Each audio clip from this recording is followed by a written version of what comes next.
Good evening Himachal. पिछले दिन पब्बर नदी किनारे मां मनीषा और 11 माह की बेटी बड़ियारा के पास गाड़ी का इंतजार कर रही थी।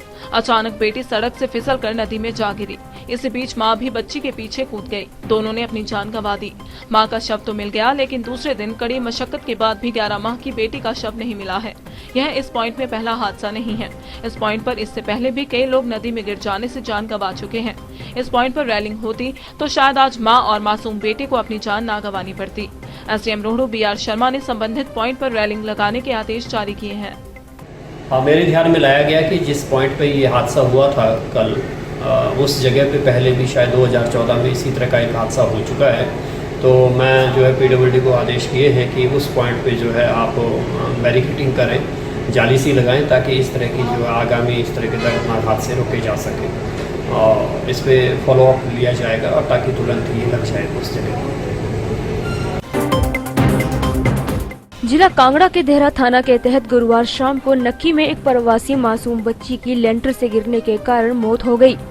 जानकारी के अनुसार लक्ष्मी दसमा पुत्री इंद्रसानी निवासी बिहार यहां प्रागपुर के वार्ड नंबर 6 में किराए के मकान में रह रहे थे।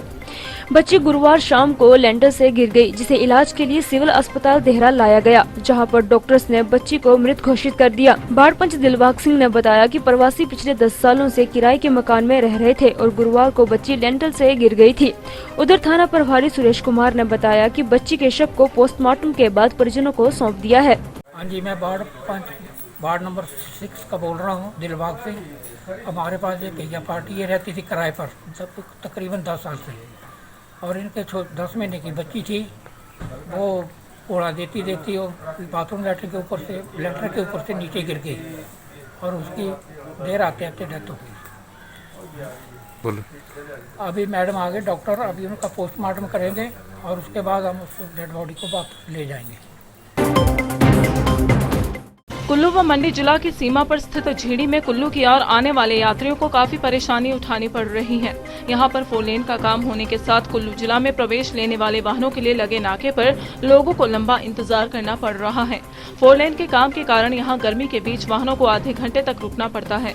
इसके बाद नाके पर भी 10 से 20 मिनट तक लग रहे हैं। लोगों ने प्रशासन से मांग की है कि 4 लेन के कार्य को यहाँ पर पीक आवर्स में करवाने के बजाय सुबह, शाम या फिर रात को करने के निर्देश दिए जाए।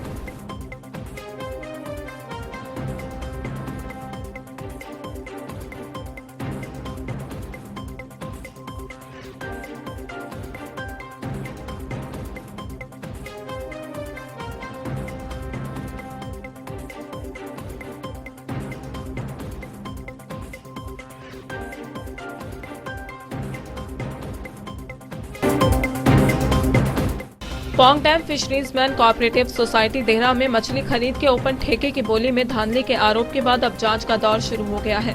सोसाइटी के शेयर होल्डर मदन लाल डोगरा ने अपनी ही सोसाइटी में हो रही धांधली की शिकायत सीएम हेल्पलाइन नंबर पर की थी, जिसकी जांच कोविड-19 की वजह से रुकी हुई थी।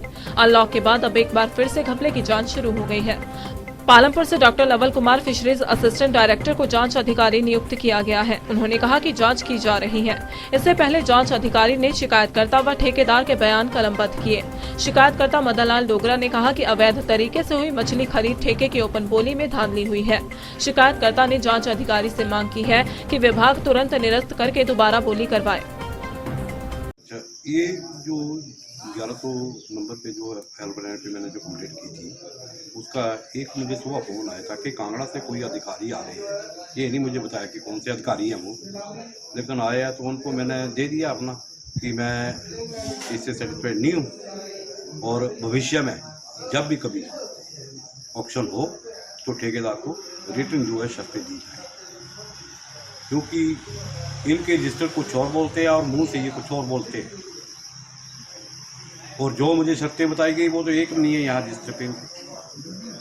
तो ये अपने मन से ही ये करते हैं, क्योंकि रजिस्टर इनके पास है, इन्होंने लिखना, मैंने थोड़ी लिखना है।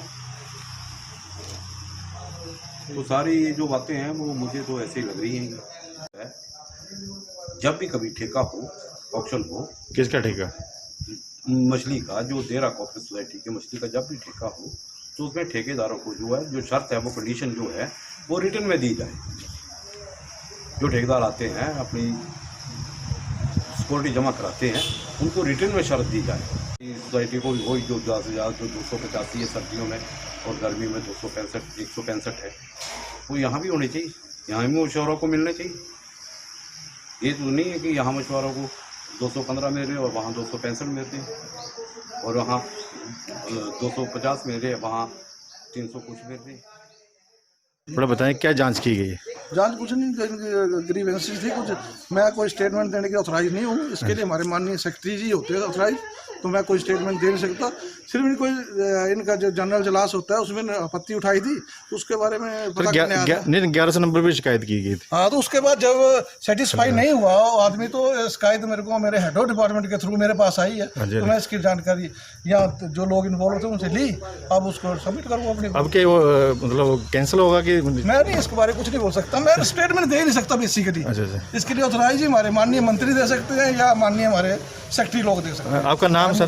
मेरा नाम डॉक्टर लवल कुमार है। मैं असिस्टेंट डायरेक्टर पालमपुर हूँ। और यहाँ पे जांच अधिकारी हैं इस वक्त? यहाँ पे मेरे को जांच सौंपी गई है उच्च अधिकारी द्वारा, डायरेक्टर साहब द्वारा, तो उसके करने भी आया हूँ। बीडीओ चौपाल अरविंद गुलेरिया द्वारा संज्ञान लेने के उपरांत पंचायत प्रशासन ने नेरवा में शाल्वी नदी के किनारे फैली गंदगी की सफाई के लिए अभियान शुरू कर दिया है।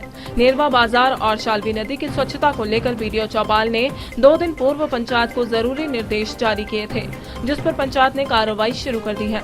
शुक्रवार को सुबह ही नेरवा 2 के लिए बने झूला पुल के नीचे जेसीबी मशीन लगाकर सफाई का कार्य शुरू हो चुका है एवं कूड़े को ठिकाने लगाने के लिए अलग अलग गड्ढे भी बनाए जा रहे हैं। नेरवा से शिक्यार तक इसी प्रकार 1 किलोमीटर तक शाल्वी तट की सफाई की जाएगी।